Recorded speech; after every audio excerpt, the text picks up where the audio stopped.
Great. Thank you very much. Thank you for joining today's webinar of HILI Manufacturing and International Trade Committee. My name is Kevin Devecioglu, and today we'll be talking about business strategies in the face of a pandemic, and we'll focus on digital transformation in manufacturing and international trade.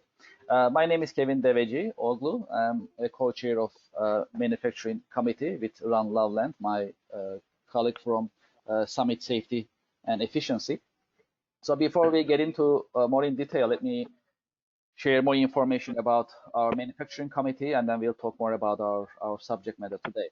So as manufacturing committee, our mission is to help manufacturers and international trade businesses and business community in Long Island to thrive. That's our mission. And to this end, we organize events. So in normal conditions, of course, we have on-site meetings, we have factory tours, we have also educational panelist and panel-based events, as you know. That is what we organize, and we typically meet on monthly basis. So in these extraordinary times, what we do is we meet on weekly basis through webinars. So maybe you had a chance to join one of them earlier today with my colleague Ron Loveland, and we talk to manufacturers about current events and current challenges of manufacturers. So it looks like via webinars and online, we'll be connecting with you more and more. That's how it looks, and we are happy about it. We'll talk to you and share ideas and information with you. Also, just so you know, we have a LinkedIn group on LinkedIn. So if you're active on LinkedIn and if you like to be engaging with our committee followers, you can join our group, and you can stay in touch with us via this channel as well. As you know, we also have a listserv. So if you send me your email, if you're not part of it, please send me your email, and we can add you to listserv, and you can get information via email as well. As you may know, in January, we had a meeting at Microsoft in Garden City. We talked about technology for manufacturing. And last month, we had a chance to meet at Summation. They were so nice to actually host us in Ronkonkoma.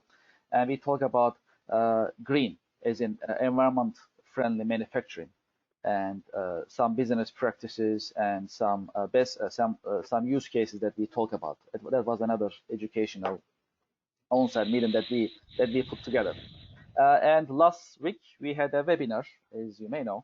We talked about health and safety management, and Kristen Panella joined us from Summit Safety and Efficiency. So he talked about OSHA requirements. He talked about latest developments about COVID-19 and how the companies can actually manage their health and safety procedures, policies, and operations. So that was a very educational webinar. We had the recording, and we posted on our LinkedIn channel and as well as on YouTube. So if you don't have it, if you like to watch, and if you haven't got it, let me know, and I'll send it to you. So also in coming days, I need to also mention we have other webinars coming up, lineup. We'll talk about cybersecurity. We'll talk about lead generation and marketing. We'll talk about paperless business practices in manufacturing, in international trade, and other sectors. We'll talk about grants for manufacturers that are available. As you may know, we had also a webinar last year about various grants available for manufacturers on Long Island and New York State.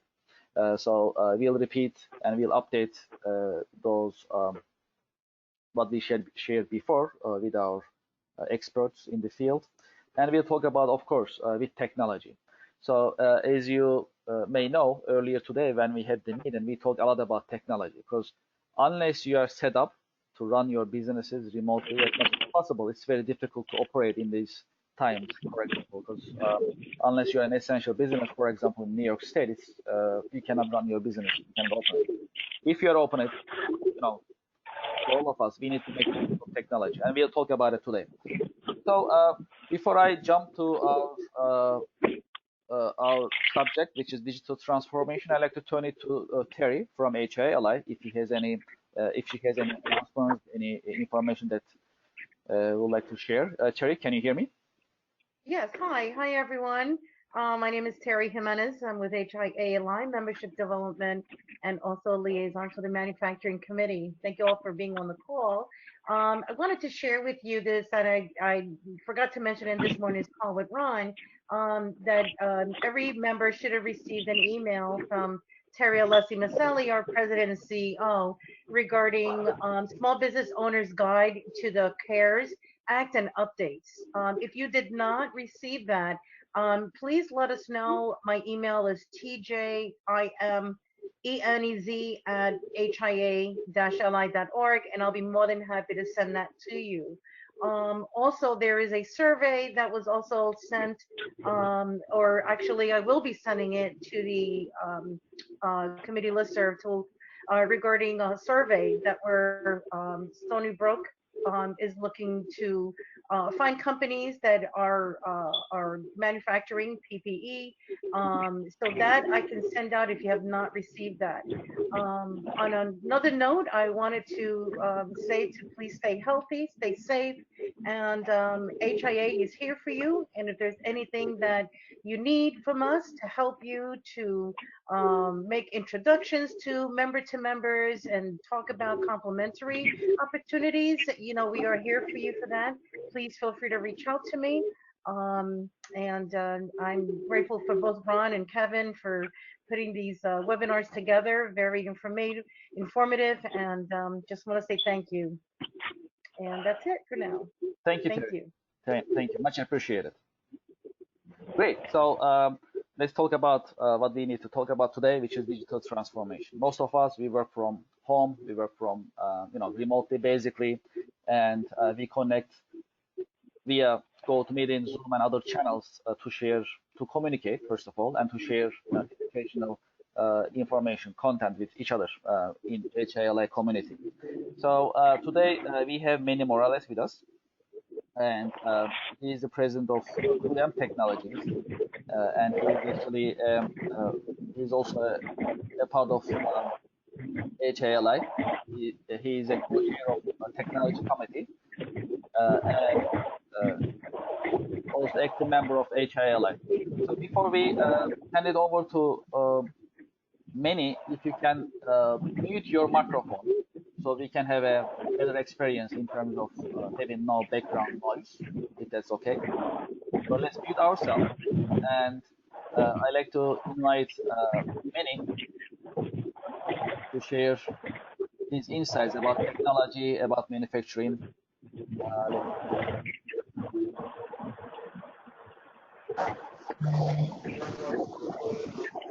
Can everybody mute their microphones, please?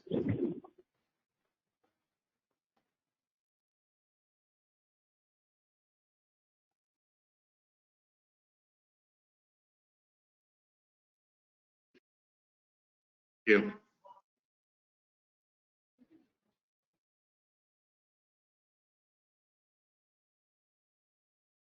Okay, Manny, can you hear me?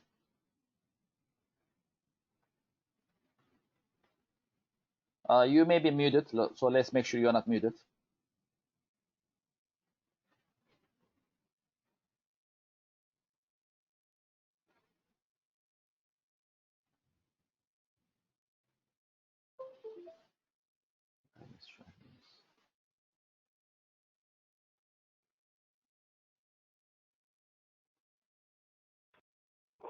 Manny, can you hear me? Yes, can you hear me, Kevin? Yes, I can. Okay, great. Can you see my... Okay, great. The floor is yours. Thank you, Manny. Okay. You can see my slide? Yes, we can see yours. All right, well, thanks, Kevin and Ron and the HIA for inviting me in to do this webinar. We're all facing the pandemic, and this won't be the last time we are.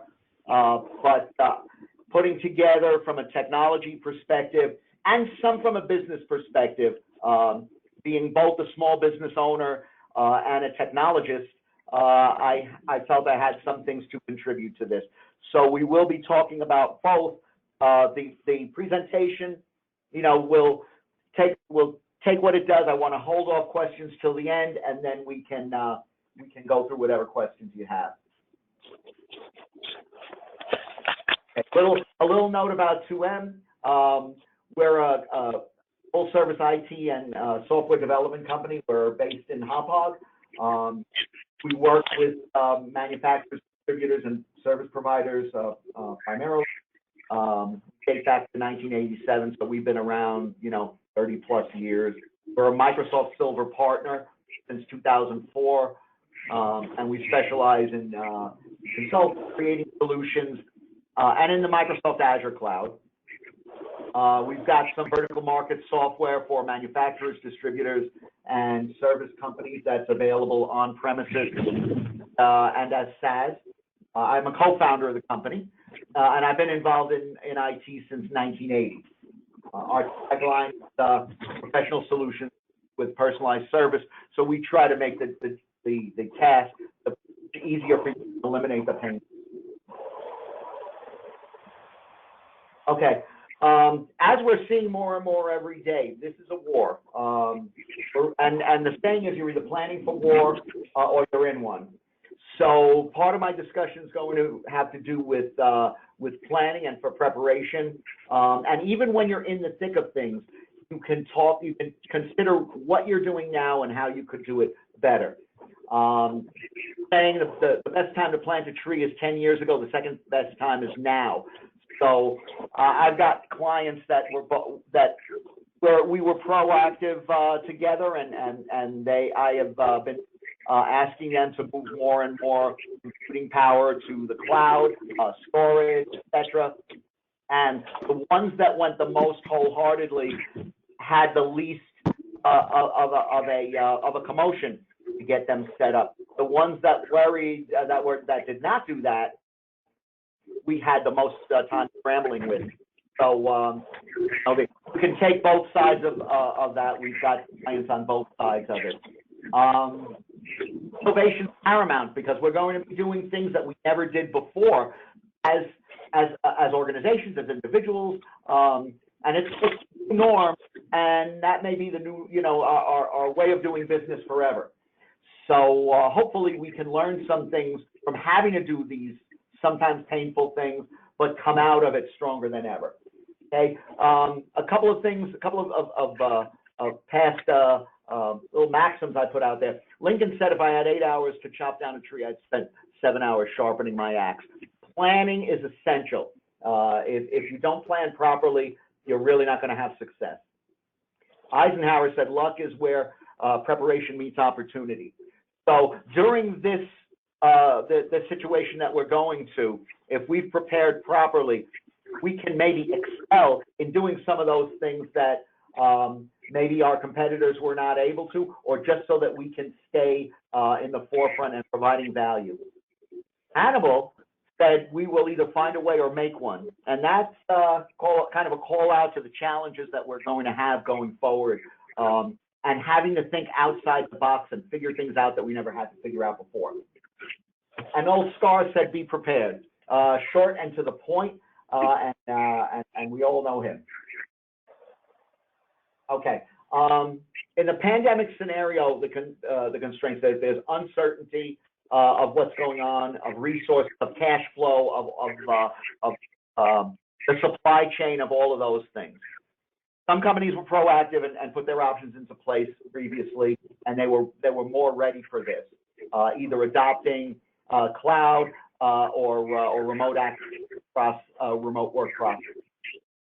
A lot of them started acting when the winds of change started blowing, and some didn't do that until the hammer dropped from the government. So we're looking at all of those. Hopefully, everybody's got to be on some kind of a platform now, just because of the way we're operating now.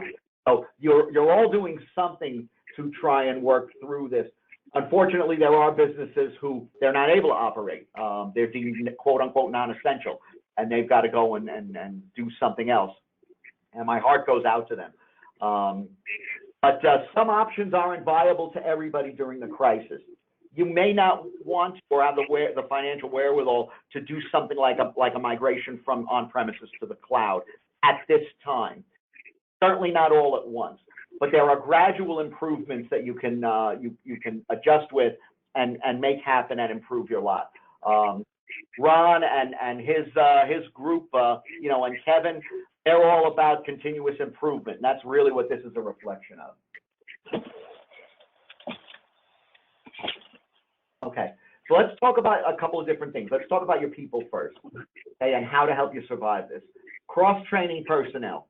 Certainly cross-train your personnel. This will allow you to better put people into other positions who are unavailable, or they're ill, they're off-site, whatever the case may be.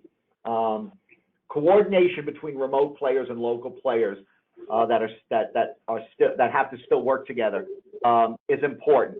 If you're able to still operate somebody on premises that's doing your shipping and doing your product, hands-on product, and you've got your office all outside, then they can't just walk into the next room and talk to someone. So you want to maintain that coordination, however it is, and we'll talk about some of the tools that are available for doing that. Communication is important. If the staff is dispersed and you're all doing your normal work, you want everybody's roles, responsibilities, and results defined. The sheriff isn't around to watch out over everybody and make sure they're doing their job. So delineating those things and what the expectations are is very important. Reach out to your customers. Communicate with them and be transparent both ways. Let them know how you're doing, that you'll be around to support them or not, what your situation is. Invite them to tell you as well, so that you know where they are. You'll know which clients they're doing okay. Maybe they've got orders that they're processing now. They've got some good cash flow. You'll know which ones maybe don't have good cash flow at all. But the communication is, I think, appreciated by everybody, and it makes it for more of a partnership rather than a customer-vendor relationship, where we're all going to become, more partners than just vendors if we do this right. Okay, upskill your staff. This is another item that you can take on for your people. Let them learn and do new things. Learn Zoom, learn Teams, learn certain things that they have not needed to do prior to this, but it makes them better themselves, and you have a better and more adept team working for you. How do you facilitate the people that need to touch product that you might have to deal with? You want to do the right thing and keep them safe and not have lots of people among lots of people, and potentially you might not even be able to do that depending on what industry you're in and what the regulations are in your state. I'm going to speak a lot with respect to New York State, obviously, but a lot of our own businesses have plants and offices in other states, which they may be able to offload work to route different orders to, or whatever else. You can take assets home and possibly work from home, not just computer assets, not just workstations, but 3D printers, shipping stations, product, things like that potentially maybe will help you to continue going. Not most people don't have the wherewithal to be able to set up a totally separate shop, but these are strange times, so you may have to do things that you didn't need to do before. Set up in a garage, something like that. But do mind your compliance directive. Certainly government contractors and other industries ruled by compliance, although compliance directives have eased up a little bit, you're still subject to them. So, watch your industry and what you can legally do. You don't want to get yourself into trouble. Okay, and remind your people and remind yourself to fight the good fight. Panic will destroy whatever we have and we're trying to build. So let's not complicate things with the fear itself aspect of it.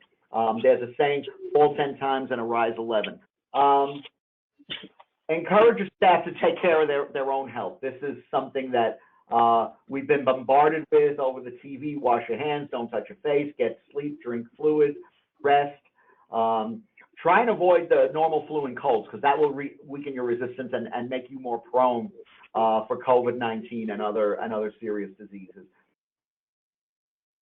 Yeah, I hit that limit fast.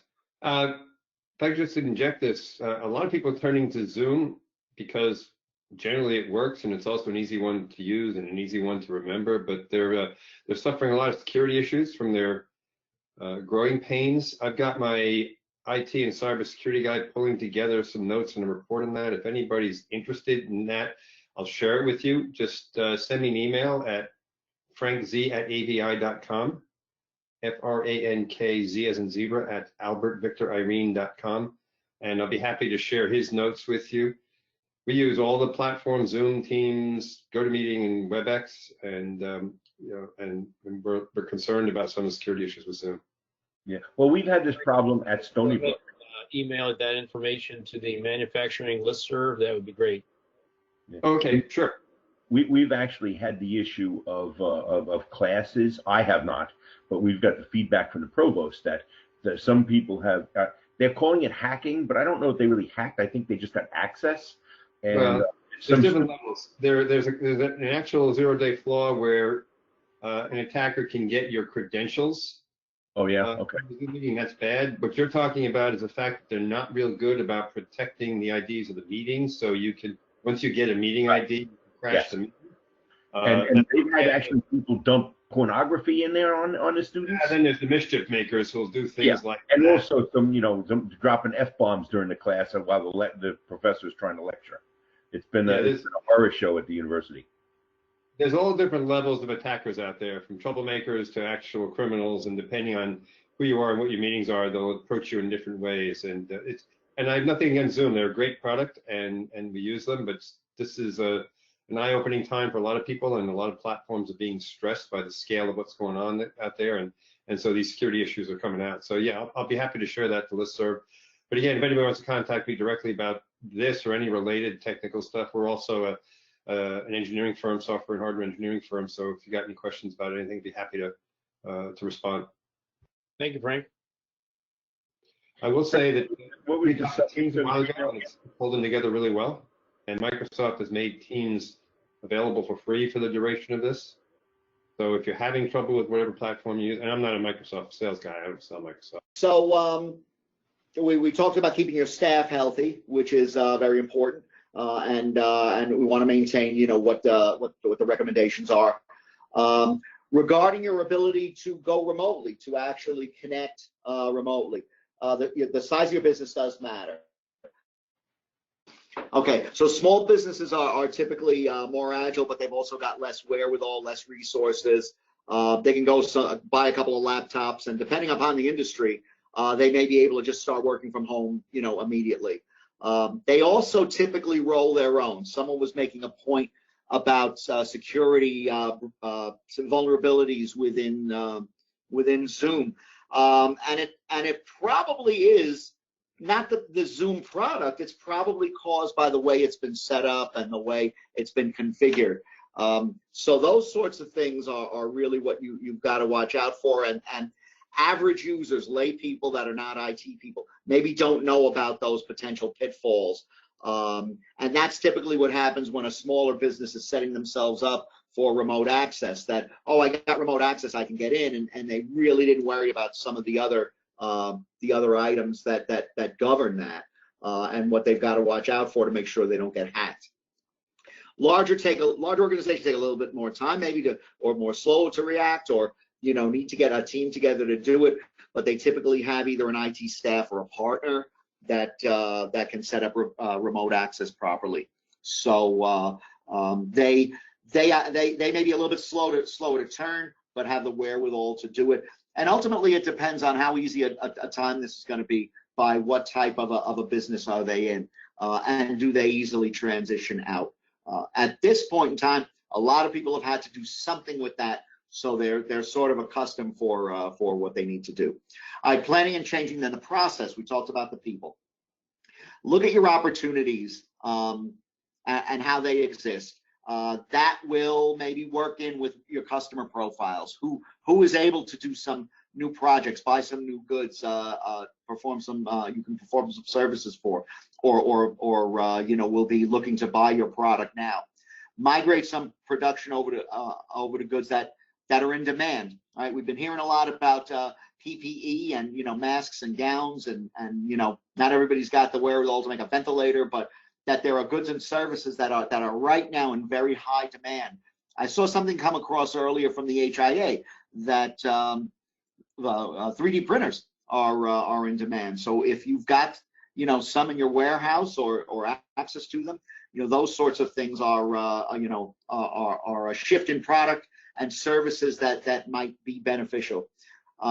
Keep checking in with everybody, your partners, your customers, your vendors, everybody that your staff, obviously, everybody that you're in contact with. It'll help calm the panic if they know things are operating more or less in a normal manner, or at least in the manner that they are operating in. No noise from the end of the channel is never good.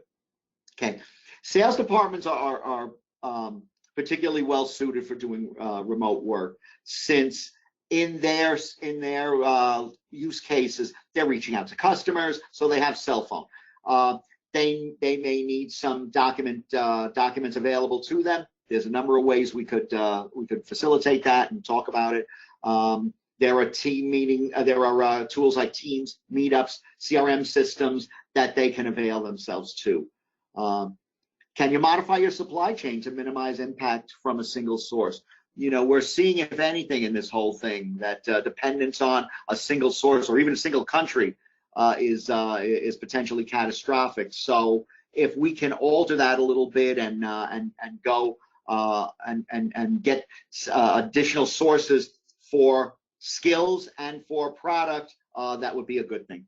Okay, develop strategies to work around shortages, whatever that means. Whether you've got some material stockpile that you can use, finding additional vendors, just taking care of your supply chain, typically by looking for second sources.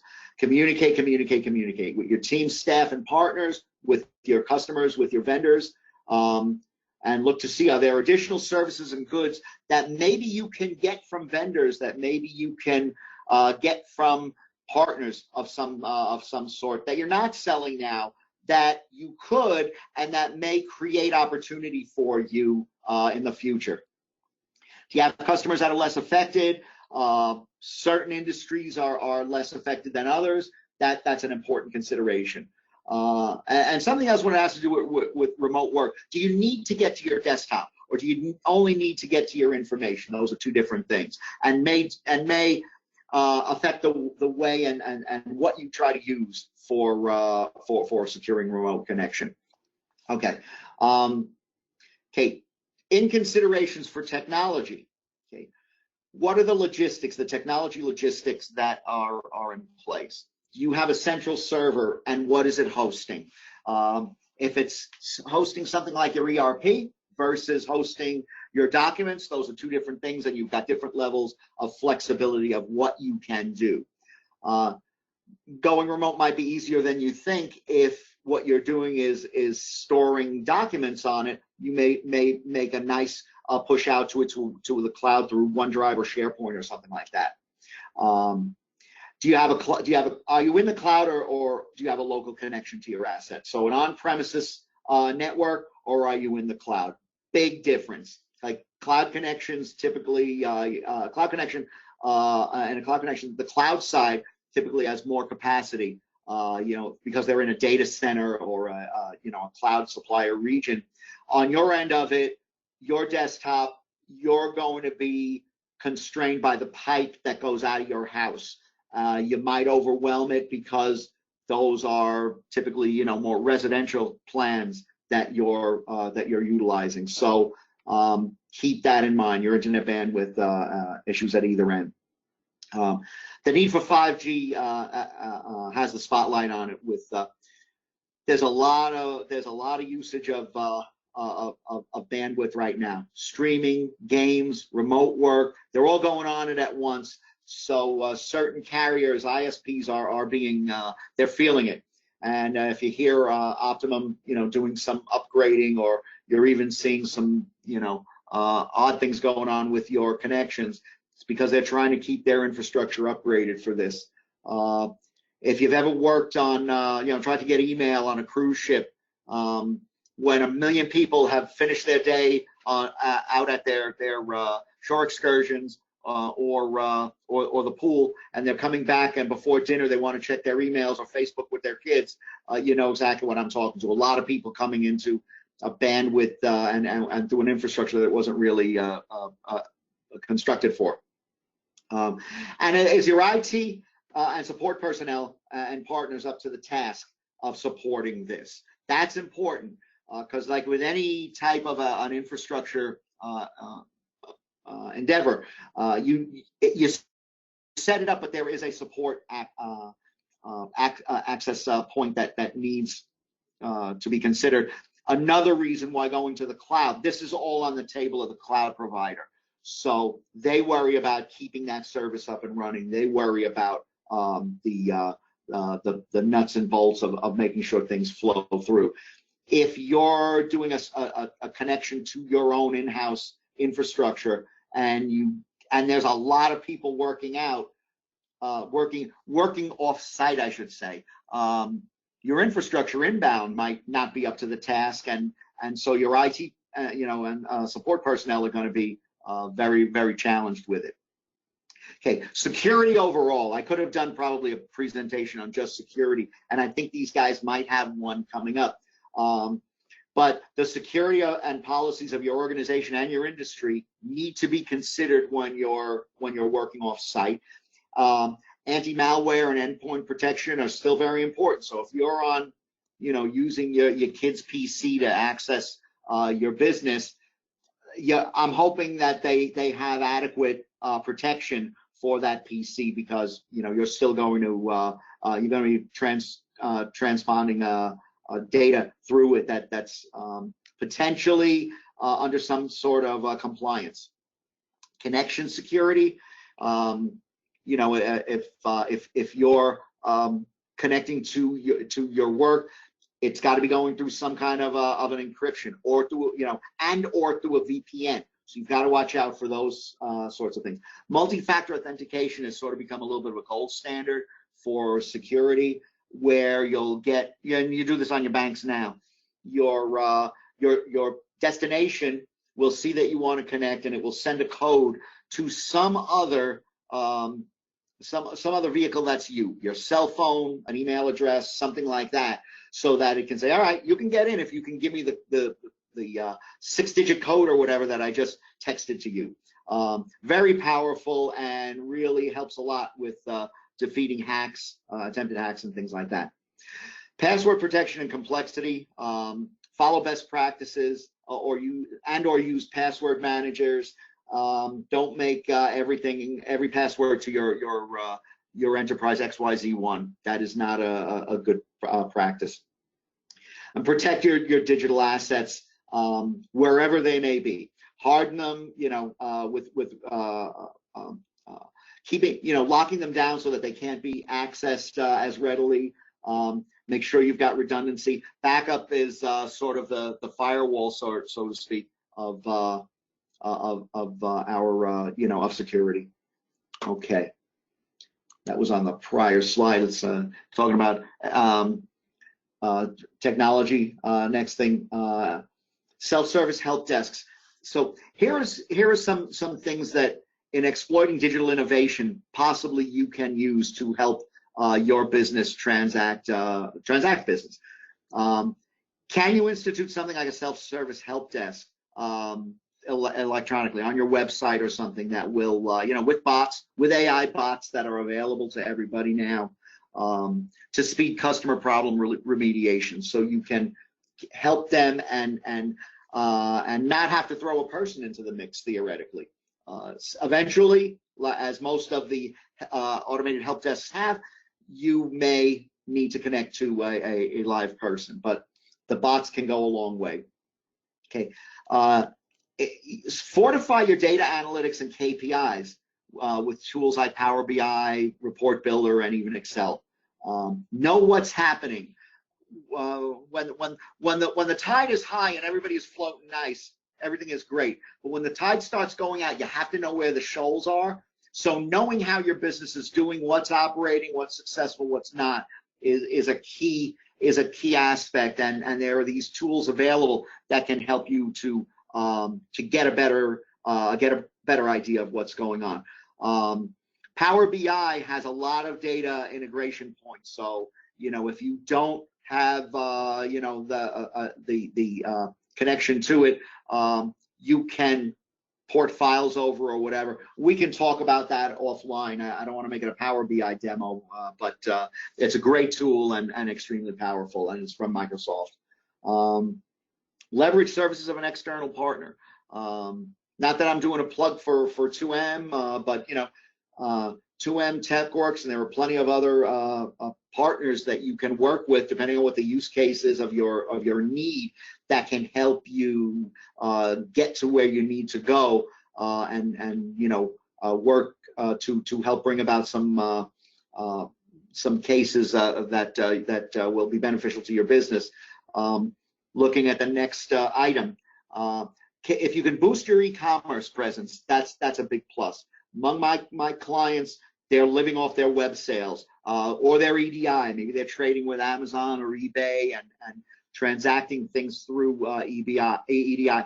That's keeping the baseline high. So you've got those things coming in. Plus, it's another sales tool. So you've got an additional channel for sales to come in. Not everybody can sell over the web, but again, not all of these are for everybody. There's a lot of businesses on Long Island, a lot of good businesses, and it's not a one-size-fits-all area. Okay, Kev, next slide, please. Okay, some remote access tools that are available, depends on what your situation is. First one are the desktop connections directly to your in-house desktop. Establishing a VPN, TeamViewer, AnyDesk, Zoom. There are a lot of items out there. Watch out for the free versions. Free versions sometimes constrain capability. I had a client put up the free version of TeamViewer, and they could get into their desktop PCs fine, and they could manipulate with them fine, but they couldn't do any on-premises printing, say, as their houses. We worked around that, and we allowed them to print, opened up PDF printers so they could print the PDFs and then email it to themselves, and that got them around there, and that was good. They're still using the free version and blah, blah, blah. But it may not work for everybody, so just mind how you go with those. Some of them have a shelf life that they're not going to be free forever, so just weigh what your options are. Okay, server connection. If you're able to work directly through your server, RDS, remote desktop service, is the most common. It could be, we use that commonly to deploy out to cloud server installations. We set up a remote desktop services server in the cloud infrastructure. That's where people log into. They get kind of a desktop, not really a true desktop, but kind of a desktop with the functions that they're allowed to run. And there it is. If you're an Office 365 user, there's certain things that you have to do, make sure of your subscription level or whatever if you want to run Office 365 on it. But there's always the capability of bringing things back to your desktop and processing them there if you don't have those levels. But it's a really good solution for getting server-based applications into the cloud relatively painlessly. This is a function of Windows Server. So you have the same capability in your infrastructure. There's licensing that goes along with it.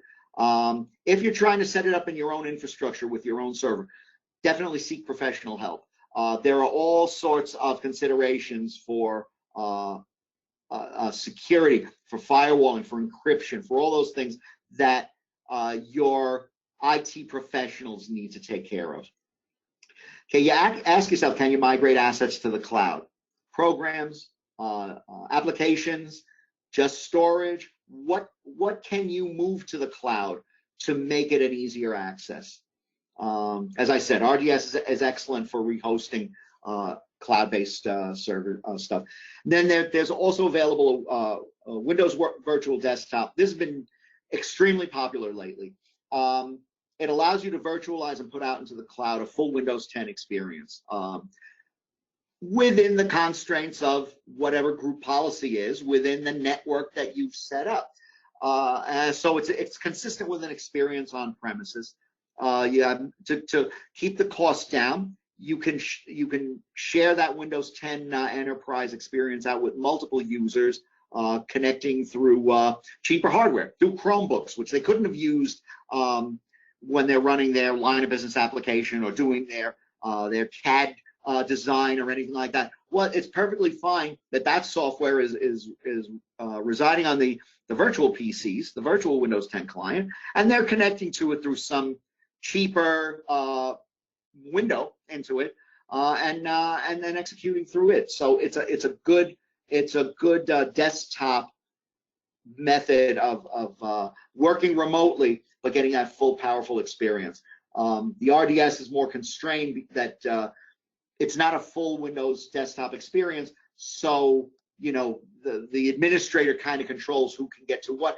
And honestly, certain programs just don't run well on a server. They're not supported on it. They don't do well on it. Boost your process automation if possible. Artificial intelligence and machine learning are open and available to everybody, and that's one of the beauties of the cloud, that it's sort of brought capability to small and medium businesses that were just not around, a decade ago or even 5 years ago, but now they are. So keying into AI and machine learning for being able to work through predictive analytics and those sorts of things, and automation, they're terrific, and those AI suites are available to everybody through Microsoft, through IBM. There are a number of cloud providers that give you access to that. Okay, another thing is cashless payments. Everybody's familiar with PayPal. They do take a little bit off the top for businesses, certainly, if they have to transact something. But that eliminates someone from having to handle checks, which, if you are processing them in your office, that's an area where you may, where you would still need someone to come in and process a piece of paper. So digitizing that, takes that out of the equation, and that's a technology that's available to basically everybody.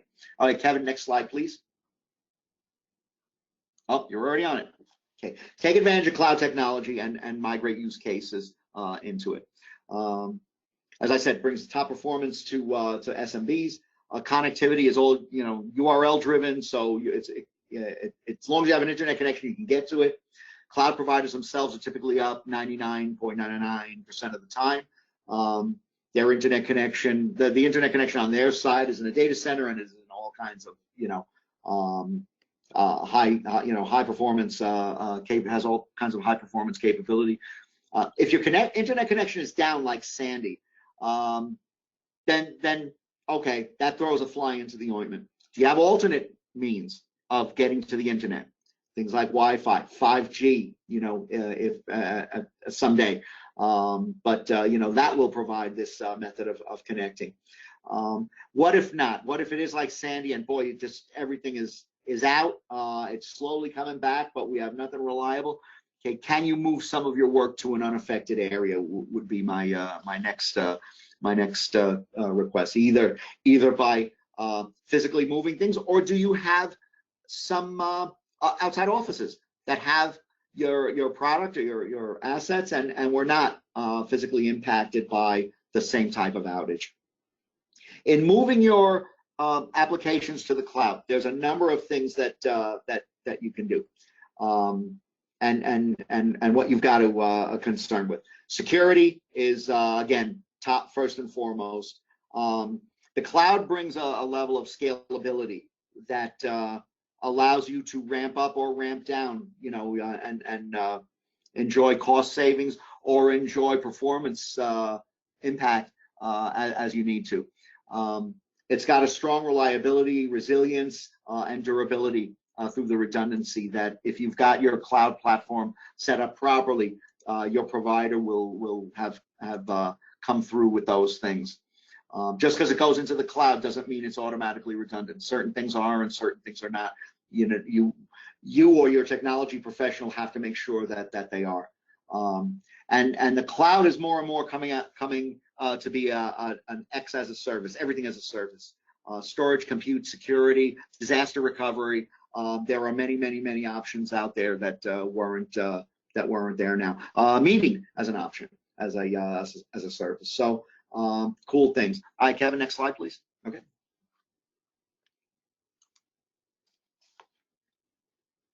Okay, getting to the cloud. Some use cases can be gradual. Backup, storage, and collaboration. Those are probably in our experience, have been the easiest three to move up there. Backup, getting an offsite backup, it's a no-brainer. Everybody should have it by now. If they don't, they're crazy. Storage, things like OneDrive, things like SharePoint, even Box, you know, and things like that. People have gotten used to them. They're using them all the time. And collaboration, things like Teams, even SharePoint to an extent, a great extent, can be used. Email for collaboration, we've been using it for years, right? So those use cases are easy to move up. It's a gradual migration, so it's not an instant lifeline, and you have to plan it properly. If there are assets that you've got on premises and they need to go off-site, and you want to migrate them into the cloud, then they will be easier to reach, but they will also need to be done right, because not everything migrates in the same way. And we'll talk about that a little bit later. There are a couple of options for moving to the cloud. What's called a lift and shift, or a forklift. Take existing applications and literally rehost them in a similar cloud environment. In the Microsoft Azure cloud, all of the types of operating systems that are supported, Windows 10, you know, Windows 2016, are available in the cloud. You can also put up SQL servers. You can also put up Azure files, which will allow you to store things in an SMB in a format that is consistent with what you would see in on File Explorer. So that's the simplest. It's a fast way to get up there, but as I noted here, good, fast, cheap, pick two. It might be fast and it might be cheap, but it ain't going to be good, you know, necessarily. So you want to weigh all of that when you're considering the migration method. But it is a good, fast way, and we use this extensively when people were trying to get away from the Windows 2008, SQL 2008. And blah, blah, blah 10, Office 10, and those things that went out of support in January. It was a good way to get people up there with minimal help and with minimal hurt, and then you deal with the repercussions afterwards, potentially. Refactor, you'll find a lot of applications that, and we encountered this with some of our migrations, that a great part of the application works fine in the cloud, but another part of it, you're really not taking advantage of the cloud by not refactoring it and by changing some of the things. Say a SQL database, the platform as a service, SQL Azure, has a lot of benefits that SQL Server does not have. There are also some things that SQL Server has that SQL Azure does not. So you would want someone to take a look at that and see if you can make the migration and take advantage of those things that are great that exist in the cloud, or as some of these platform services in your movement. Redesign, sometimes it's just not going to work. Maybe you've got some legacy software, it's extremely critical for your business, but the current format of it is not going to work, so you might need to redesign it to use some of those technologies that are available out in the cloud now, and you may need to replace it. You may not be able to move it. It may be just so legacy, proprietary, and everything else. It hasn't run on anything since Windows Server 2003 and Windows XP, and that's why we've got these old decrepit boxes, but they're dying. What are we going to do here? Okay. either redesign or you may want to replace it by use of something that is available. There are different things available as a service, infrastructure platform, software as a service, disaster recovery as a service. There are more coming. And then, as I said above, RDS and Windows Virtual Desktop are two winners on being able to migrate your stuff up to the cloud. All right, next, please. Okay. There are productivity tools like Google Suite or Microsoft 365, Office 365.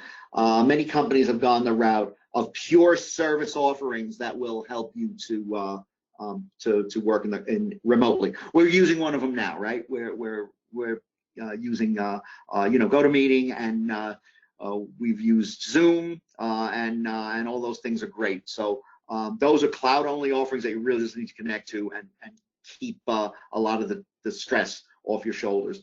OneDrive is terrific. I don't know if you guys are wearing OneDrive, are using OneDrive rather, and its cousin Google Drive is also very good. It's so much in our digital world is about storage. It's about storing documents, storing images, storing blueprints, all of those sorts of things, and they transition very nicely into this. OneDrive for Business is backed up by SharePoint, and so all of the Azure Active Directory security features come along with it. So that's a benefit to security being as pronounced as and important as it is. Collaboration tools, we'll do a little bit of a shout out to it. I'm using Teams as a point of reference. It's not a Teams commercial. It's, if you're a Google fan, insert meetups, or maybe Slack if you're a Slack fan. But I'm going to use it from a perspective knowing those other products come with similar capability. You can set up your own meetings in Office and out of the office. That's going to become a fact of life, so get used to it. I think the HIA has even said that having these meetings available virtually might open up the cast for how many people might attend, because they can't spare the extra hour of commuting to and from. But you know what, they can expect. They can spend the time for their meeting and put it on for the meeting itself. Put it on and watch it through their desktop. So we're going to be seeing this more and more, and in collaboration with partners and customers and whatever. So the Teams includes apps which someone like us or Microsoft can develop for you. You can add in additional apps like schedules and a Power BI slide if you or widget. If you've created one, you can bring it right into Teams and makes Teams kind of like your central repository for information. You set up various teams within it to organize it by, whatever use cases works for you. Departmental, we set them up here for different projects where myself and my developers and technical people work through. Chris Coluccio and I from TechWorks, where joint committee chairs for the technology committee, we set up our entire presentation through Teams, sharing documents through it. So it's very powerful. You can invite in other organizations, and it's an excellent collaboration tool. You have planners, you have wikis. The wikis are really good for information exchange among your team. You can store documents. It supports chat, so your clutters up your inbox less, and it supports guest collaboration. With the onset of distancing, there were 12 million new signups for Microsoft Teams 2 weeks ago. So there's more than 44 million users on it now, which is more than all users of Slack combined. Next slide, please, Kev. Okay, improve your process. Internet of Things to monitor and AI to crunch the numbers and crunch the data coming in are two digital innovation areas that you may be able to make use of. I have to star IoT. I love IoT. I love what it brings. But certainly the Internet of Things, the vendors of the Internet of Things are interested in selling devices, maybe not so interested in security. So again, mind how you go and be careful. There have been some famous cases where hacks were made through a thermometer in a fish tank. So keep those things in mind. Providing one thing that IoT and AI can provide you with is predictive analytics for maintenance, for requirements, potentially for sales, and might be able to produce new services for you. Would AI in your supply chain, looking at your customer orders, help you to stay ahead of what your customer demand is and what their requirements are? It might be able to. Maybe not in these crazy times right now, because everybody's sort of figuring out what the heck they're doing, but when things start to return to normal, those sorts of things can help you, and they may be able to help you with those requirements planning and ability to say offer a service to your client. You're not even gonna have to place an order. We're gonna generate an order and send it out to you based on your historical usage. Disaster recovery and business continuity. Have a plan. This is really nothing new. This is something that we've been proponing for years, that when something happens, you need to have a disaster recovery plan, get your information offhand. Maybe you're doing a full-blown site recovery, maybe it's only backups, but have something. And what's your plan for your continuity of business overall, your shop, your office, all of it. Trade shows and conferences are going virtual. Let's get used to it and potentially do it yourself, right? If you guys hosted your own meetings to say, I'm going to show off my technical expertise by holding a weekly, monthly, whatever conference out to my associates, and I'm going to tell them about using our product. We're going to host a shop to show you this is how you use this tool that you buy from us. Right now, a lot of companies are getting good traction out of putting those sorts of things out on YouTube. But sometimes something a little bit more interactive is required, and it's something you guys can start to do as well. It's important to find out what's going on, where are the hardest hit areas. Bing has put out this COVID-19 tracker. We can send out copies, of the presentation later on, or you guys might have access to it already. But it's also sobering to see some of the areas and the magnitude that they're hit with. Okay, Kev, next. Okay. Let's turn to a survival guide. That's my wrap-up items. Assess your 360-degree exposure of all aspects: supply chain, customers, personnel, infrastructure, all of it, all of your resources. Make a 3-month financial plan. Look at what your cash is now, what your expenses are now, and what your incoming cash is likely to be. And that's why it's very important to get honesty from your customers, so that you can actually make that plan. I'm hopeful that in 3 months we're in a lot better shape than we are, but every time you watch TV or listen to anybody, you get more bad news. Whether that's all as bad as it sounds or whether it just sells papers, watch yourself and make your own determinations on how it impacts you. Set up a pandemic and specifically COVID-19 now, but pandemic in general, policies within your organization. If you've started to move on this course of being able to remotely work, when are you going to trigger that to happen? Who can work from home? How? And sort of setting those expectations up so that your people know what they're going to need to do to cut things over and how they're going to operate during these sorts of times of duress. Do cut all unnecessary operations and perform immediate financial triage. And I mean unnecessary. Revenue is likely to be curtailed. You're going to have to enact some kind of cost control. Unfortunately, I hate to see this one all the time. Trimming staff or staff hours is always something that needs to be on the table at least. But if you're looking at your operation, what is unnecessary that you can cut out now that are basically luxuries that we can afford to do without right now, or things that are non-essential, and look at it from the perspective of management.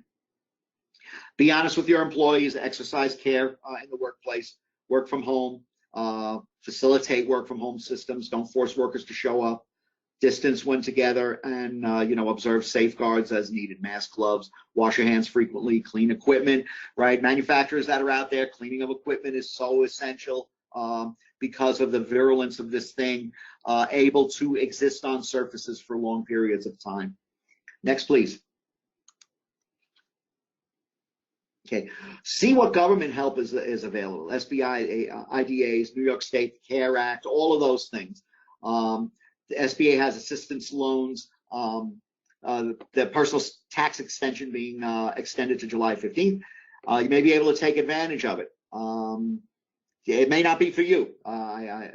If you don't file by April 15th, I believe that you still are liable for the interest, but no penalties and no tax evasion. I have to do a shout out to some friends and good HIA members, Campolo, Middleton, and McCormick. They're doing a fantastic job of communicating resources. That's their coronavirus hotline there. And also a shout out to Kevin and Ron, who have been digging out some of these great resources and disseminating them out to the membership. Great job, guys. Okay, review your 2020 strategic plan. Maybe you made one at the beginning of the year, maybe you didn't. Now's the time to make one if you haven't made one, and review it and look at what kind of things are practical to be able to attain this year and in the next couple of months. Right now, I think the next couple of months are going to be basically survival type months. But in that plan may be the secret to some things that you could use to activate and to help that survival. Maintain your sales and marketing efforts. I know things are not, they're lean right now. There are certain things happening, and let your customers at least know that you're there to provide for them. You never know when they're going to have a little bit of a turn of a positive, and you want to make sure that you're there to be there and to help them through it and to keep some positive cash flow going. There may not be many new contracts to close for a while. Just accept it and let's work with the rest of it. Where we know there are not a lot of contracts coming in, but we've got some that are already in house that we're working on now. And we're looking at how long that can keep us going. And luckily for us, some of them are in industries that are less impacted. They're in essential services or industries. Make your own opportunities. All right, try new things and experiment with those sorts of things. Shift means to other desired goods or services, as I said before, right? With PPE and other high demand medical items. Mike the Pillow Guy turned over to making 50,000 masks a day and shifted his enterprise to it. So not everybody can do it as easily as everybody else, but those opportunities are out there. Kev, next, please. Okay, if you're not doing e-commerce or an online store, you should give it a top priority if you can, if it makes sense to you. I understand there are some industries it just doesn't make sense other than an internet presence, but that sort of ability to transact and even just to provide additional information about goods and services that you do provide will it expands your sales force. If you don't have a site, create one. Is there a way to provide your product or service online? Now would be a good time to think about that and establish it. And I like to look at things from the perspective of why not? Why can't I do that from an online perspective? Change my mind kind of thing. What other skills or upsell products do you have that could be offered online? Those, again, may help to stimulate a little bit of positive cash flow. We've been doing here, as developers, revisit some unfinished projects, clean up areas that you haven't neglected.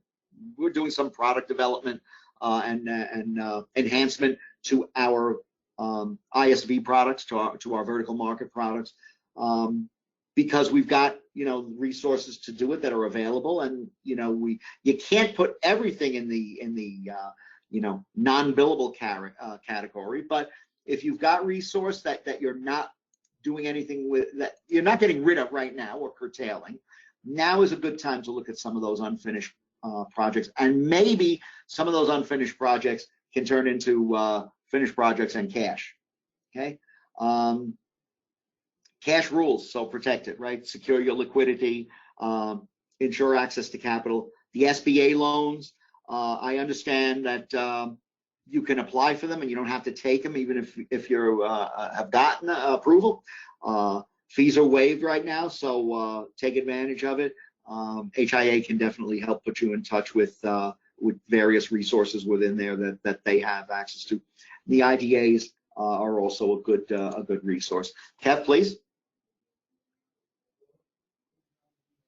Okay, learn and adapt. Learn about what's going on and adapt to it as best you can. You're probably going to have to look down into details that you don't normally have to, but these times like this are where real change happens.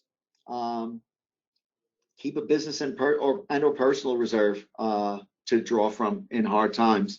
Hopefully, we've all got some kind of a little bit of a nest egg put aside, business-wise or personally, to help through these hard times. Keep a cache of some basic needs. Think toilet paper. I know I sound like a survivalist, but who would have thought that some of the things that are now hard to come by would have been hard to come by? It's tough to guess, because again, who would have thought of it? But some of those basic needs that you may need to keep on hand, supplies and whatever, toner for printing, additive material for 3D printers, things like that. It is like a survivalist mentality, but you've got to think outside the box a little bit with that kind of stuff. Ask yourself, what can you do better, and make those small wins. They're important on a day-to-day basis. If you can do, I think Warren Buffett says, I don't have to do a lot of things well if I don't do that many things poorly. So adjusting the way you operate, cutting down the loss, documenting things. I hate paying for the same real estate twice. That's a saying I have around here, and my people know it well. And in the past year, we've made a lot of strides in housing that shared knowledge. I learned it because I went through such and such a situation. Now I'm going to document it so that when Frank is going to go in there, he doesn't have to relearn the same thing. He can draw upon my experience. Kev, next, please. Okay. Diversification of business is something we can learn coming out of this, from your supply chain, your products and services, potentially even your customers. 2M has been in and comes in and out of situations where we've got a few large customers who are fundamentally important to taking care of the cash flow. Never a good situation to be in. Government contractors, I go back far enough that I remember a place called Grumman that was out here before it was even Northrop Grumman, and there were a lot of businesses that made damn good money by just taking care of Grumman. But when Grumman up and left, it was a difficult time. So that this is sort of a reminder that diversifying your supply chain from top to bottom is a good thing. Working remotely can have benefits on savings in the workplace, and yes, read an office and everything that goes through with it. If you've got a lot of your workforce working from home on an ongoing basis, you may be able to repurpose office space, or if you're renting, take a smaller office when it comes up for renewal. So you may have some cost savings on electrical, on things like that. So there are some benefits to it. Amazon is looking at doing that for everybody. As you know, if you've spoken with Amazon, there's definitely people working from home or from remote offices, and they're looking to do more and more of that, because you can in those sorts of industries or in those sorts of use cases. There's no reason why your customer service can't do that. Get with the tools that are available. It can be a challenge because there are distractions at home. But you also could extend the workday, because People will work for a little bit longer. They don't have that commute in front of them. They don't have that commute in the morning. They, have that peace of mind, and you've also been a good employer to them by giving them that flexibility. But the question is, can you support 90% of your workforce working remotely? Sometimes yes, sometimes no. That varies from business to business, industry to industry.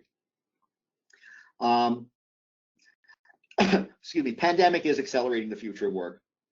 We're going to have to do some uncomfortable things and change the way we're doing things, but that's not necessarily bad. I remember in 2002, 1 and 2, post 9/11, a bad downturn that came about because of 9/11, and we had to look at things and change the way we were doing things. It made us get more efficient in certain respects because we had to become. Made us look at things different way, measure things different way. But so it's a trying time and a difficult time, but it's not necessarily all bad because some good can come out of it. Kev, next please.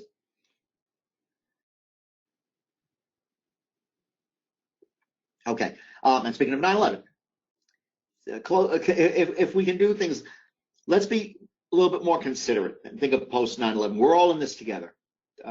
Nobody is your competition. Nobody is your nemesis. We're all just trying to survive. Ask for patience and give it. We're all in need of it.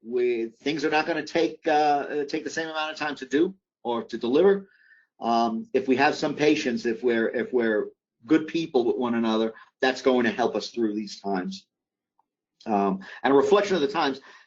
Teams and Xbox as cloud services, their demand is soaring. They're the top 2 Microsoft products out there now as far as subscription, and it's very telling on our times. If I can leave you with anything, stay alert for the inflection point. This too shall pass, and what I want you to do is be ready for when the inflection point comes, and we're at least headed back into the vicinity of, if not business as usual, at least business that we can live in. Planning for the unplannable. World Health Organization says that these will happen again and again. I think COVID-19 may go into the hole for a couple of months, but we'll probably be coming back in October, and hopefully we've done enough to put it on a stay that it's not going to be as virulent this time, because we're going to be more prepared. There may be some vaccines or other types of therapies that can help with this. Next slide. Well, thank you all for attending. I'm sorry that it ran a little bit longer than we were anticipating. However, this brand new world of telemeetings is fantastic, but sometimes we have new things to learn about it. If you want my contact information, here it is, and please feel free, any of you guys, to email me or reach out through the HIA, through Ron, Karsad, any of those other familiar faces I see out there that I know through the neighborhood. And with that, I turn it back over to our MCs, Kevin and Ron. Thank you very much, Manny. Great insights. We learn a lot. That is for sure, and we much appreciate it for your insights and for sharing.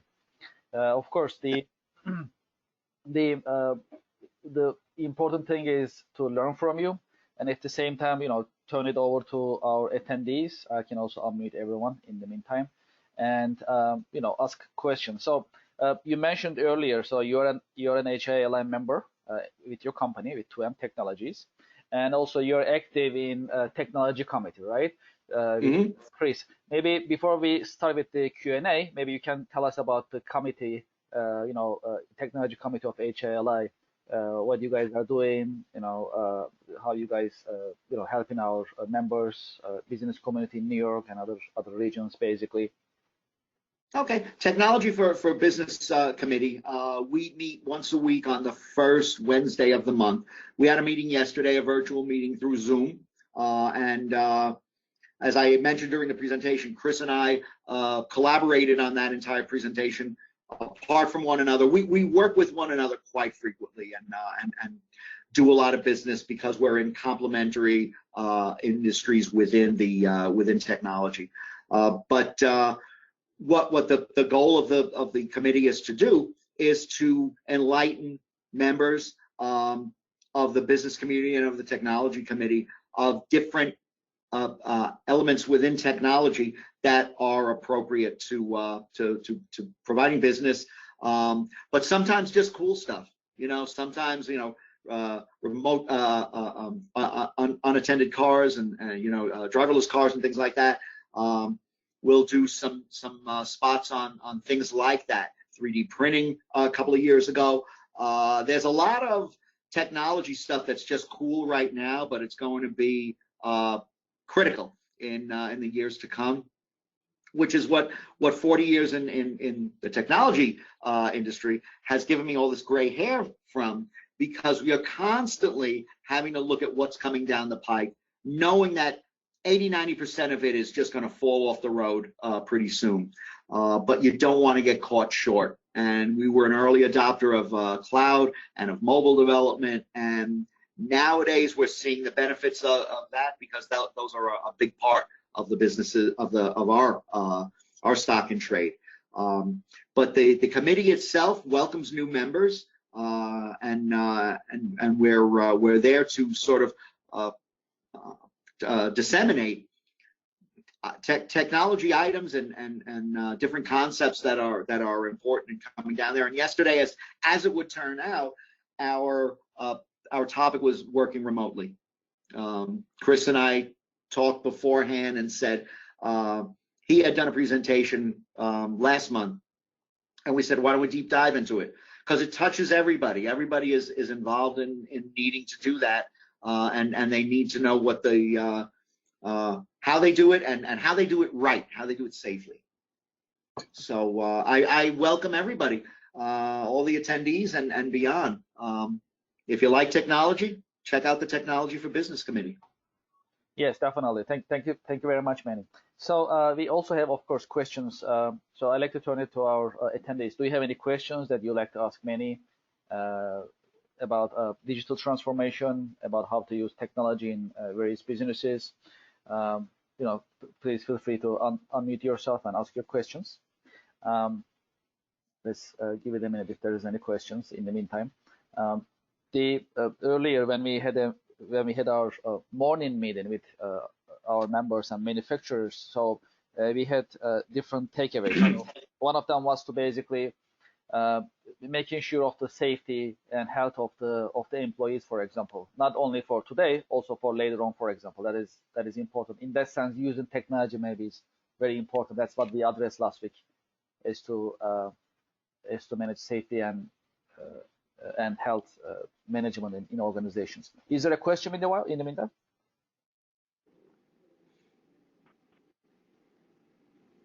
This is Kevin Moriarty. Sorry, I have to go. I have another 2:30 appointment. Okay, I have these conference calls all day, but this was very informative. Thank you very much. Thank you for joining. Much appreciated. Thank you. So one of the questions that I got is to move to cloud. So in terms of manufacturing as well as other businesses, so there is a trend to move the business operations to cloud. Yes, we can still use on-premise servers. We can still take care of the server. We can update it. We can, pay for it, etc. In the meantime, there is that trend going on. It's not going on that fast, but it's going on. Basically, we are moving things to cloud. So one of the questions that I got from our members is, how to get started. What is the best way to start moving to cloud? Well, I think if you have no cloud presence right now, and that's one of the big determining factors. If you have no cloud presence right now, storage and backup are very key elements, right? To gradually move you into the cloud, let's say.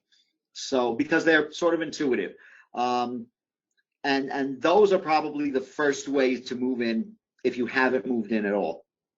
If you're already in the cloud, or if you really want to get involved with it, even if this is your first step to make a plan to onboard to the cloud.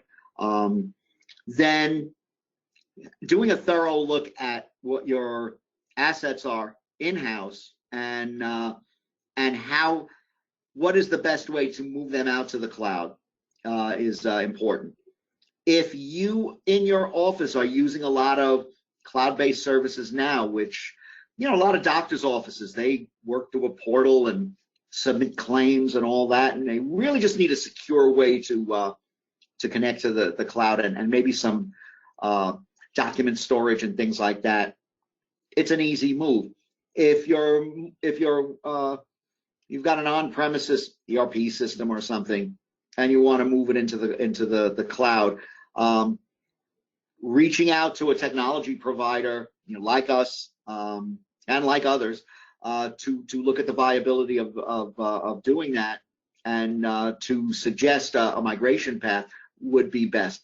But to start those easy wins of storage, backup, and I would even extend to say collaboration, you know, where something like Teams. Teams is a little like SharePoint was when I remember it first coming out, that it had so much in it. It was like looking at Unix for the first time. There was just so much to it. It was difficult to know what was the best way to use it. Teams facilitates the user interface a little bit. It makes it more business intuitive than SharePoint did. So collaboration is another tool, and if you're a user of Office 365 or of Google Suite, their respective types of collaboration tools come with it. Slack is free and may be adequate for you. So I would say those are the three things that if you're looking to get into the cloud to start with. Yes, great. Thank you, Manny. I am also getting some messages. I think Ellen sent me a message with regards to Frank Zingini announcing his email address. So if you guys can unmute your microphone, you can join the conversation.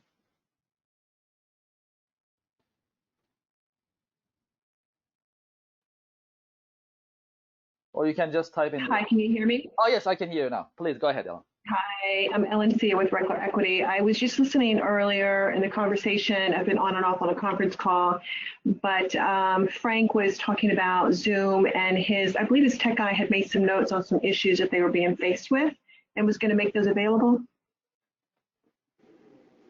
Is he still on?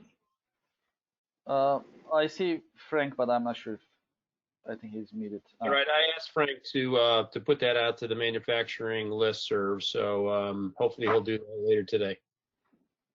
Okay, thank you. All right, sounds good. Thank you so much. Manny, let's see if there is another question from our attendees.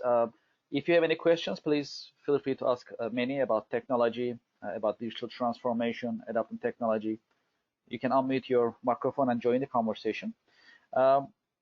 Last week when we had the webinar with Ron and Kristen, and when we talk about safety and health management in this time of in the face of a pandemic, basically. So our conclusion was basically the way that we do business after this passes, and it'll pass eventually. The way that we do business will be different. So we'll rethink many different things. You know, working remotely, accessing data remotely. Using technology more than how we are using right now, and also the risk management point of view. So what may happen? So today we have COVID-19. Later on we may see other pandemics. We don't know. So what we can do is just thinking about it, preparing, putting together a risk management plan. Actually, you mentioned it in your survival guide, Manny. So that was actually very important. Thinking ahead, what may happen, and putting the policies and procedures in place. So when that happens, then just push the button and go for that plan B, basically, to make sure that business runs, everyone is safe, secure. I think that is very important, and that's what will be seen more and more in the future. That's how it looks, by utilizing technology, utilizing the risk management tools, and putting policies and procedures in place to be prepared for what may come, basically. Yeah, most definitely. And what it also does is it sets up, as you said, push the button and you're ready to deal with it with this plan B. It's not going to be as good as plan A, but here's what everybody is supposed to do, and so everybody understands the expectations and the roles and the goals and things like that that are going to be provided or going to be expected, I should say. Great. So I think we are coming to the end of our meeting. Before we end it, Ron, would you like to add anything before final remarks?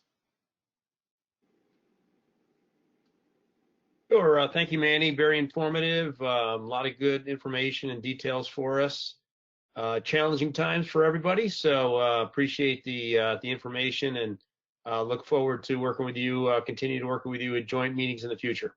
Likewise, Ron. Thanks, and thanks for the opportunity, guys. I appreciate it. Thank you very much. Thank you. Hopefully some of the listeners can come away with something that they can put into practice within their own businesses, and just make this time a little bit more doable, less crazy. Definitely. Right. Yeah, that is no doubt. Definitely. Much appreciated. Kevin, you want to talk about upcoming meetings? Yes. So if you like to announce a couple of the meetings in your mind, you can, and I have some also in my mind. Right. So the panel I had this morning, we had some technical difficulties. Speaking of technology, so we're going to have another panel. We're going to try an evening panel, either on the 14th or the 16th of April. Long Island manufacturers who are non-essential, and how are they dealing with this whole pandemic, and how are they surviving? So that's going to be coming up either the 14th or the 16th, 6 p.m. to 6 to 7 p.m. And again, it's going to be a Zoom virtual meeting. Hope you can join us. Great, thank you, Ron, for announcing. So it's going to be, I think, so this is kind of like a lunch and learn. I think it's going to be dinner and learn kind of. Yeah, right. Bring your dinner. Yeah, bring your dinner and learn online. So that sounds great. Thank you so much. So as for other lunch and learn events, we have other meetings coming up next week. Also next Wednesday and following Wednesday, we have meetings as well coming up. I'll make the announcements. I'll send you also, I'll invite you as well. And we'll continue to share educational content in our committee meetings. Right now, we cannot meet on site. However, we'll continue online just like we are doing today, and we'll continue.